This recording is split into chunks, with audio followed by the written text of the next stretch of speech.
tell me a little bit about the way you define green.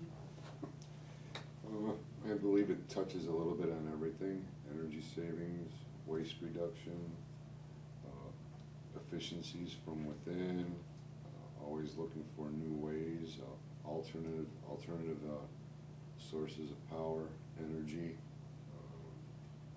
Which ones do you implement? Which ones have you implemented at this point? What we recently did is we converted our air compressors from water cooled to air cooled, because out of one facility, not only do you pay for the water coming in, because of that village, you really can't have a meter to be metered to see what you actually take out. So they just have a flat percentage fee of what goes out, and we nowhere near dump that much water out. So in other words, I paid for the water twice. Yeah. So we converted the air compressors over, amongst other things, and that was an immediate impact on that.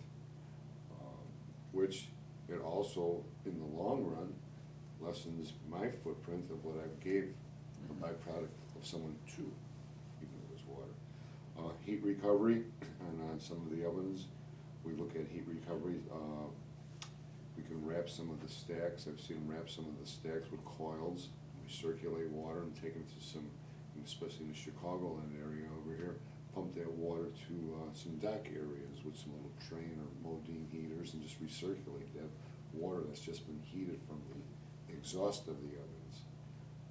All this is besides the fact that we have catalytic oxidizers, which is for obviously air pollution control devices too, which actually, because of it impacts us, because we're actually using more gas, because you're actually burning your ethanol emissions a second time. So now that you're using more gas a second time to comply, you have to look for sources to recover that addition too. So just using the equipment wisely and efficiently, not turning big burners on 4 hours ahead of time when I only needed to turn them on an hour ahead of time. Preheat the ovens, you mean? Preheat the ovens and or the boilers. As far as the oven burners, what we've done with those over the course of the years is in the PLCs we've added what we call automatic cool down switches. Before, when you stopped an oven, you hadn't actually stopped the burners. The drive would keep running till it cooled, so it would cool uniformly, and the recirculating blowers would continue to cool. Right. Well, of course, you get the person that stops it, and now you've got 550 degrees in the bake chamber and 300 down there, which actually tears up the equipment because of the different amount of stress between the two temperatures. Right. So we've got a program where they'll hit automatic cool down switches when the last portion of the production run leaves the oven. And when the oven sees, the burners will shut off automatically, the drive will continue to run, the blowers will continue to run. When we see 180, 200 degrees, there doesn't have to be any person there. It automatically all shuts down.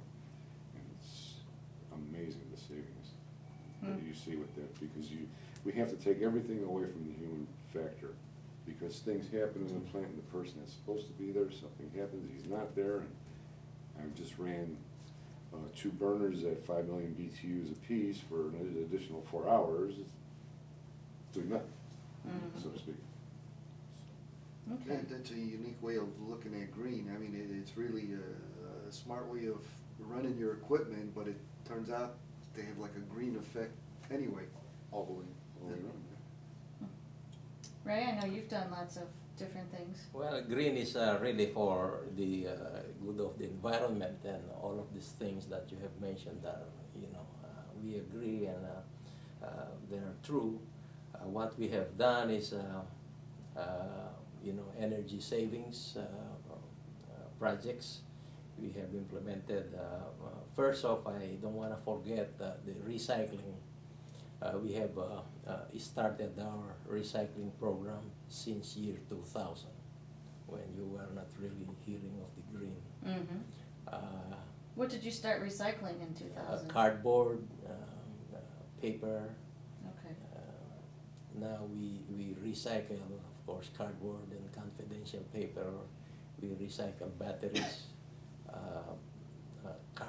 toner cartridges, and surgical devices, used cooking oil. We get some revenue from that and from the surgical devices. I believe for year 2009 we met our goal, which is 28% of our waste are recycled. So every year we set a goal, for us. We started, low 20%, so we're at 28%. In 2007, we installed our low NOx burner on our boiler, a couple of boilers, which is good for the environment, for less emission. We also implemented relamping. We started with our 2 parking garages. We replaced the 100-watt low pressure sodium lamp to a CFL, which is 42-watt lamp. We're saving 58% right there. And combined the 2 garages, we're saving approximately $20,000 a year. Wow. Just by replacing the lamps. In the hospital, we also replaced the T12 to the new energy efficient bulbs. We also installed variable frequency drives on our chilled water pumps. They say that you save about 30% of your energy by installing VFDs. So more or less. We're looking at, we have added a point on our BAS, our building automation system, in our computer room, because computer rooms, they're always cold, the operators, they want it cold, for the equipment. Right. But do you really need it that cold? So we put that point near the supply to the equipment, and we could reduce about 2, 3, 4 degrees, and that is something, without doing minimal, with doing minimal things, but your result is big, it's huge. We're also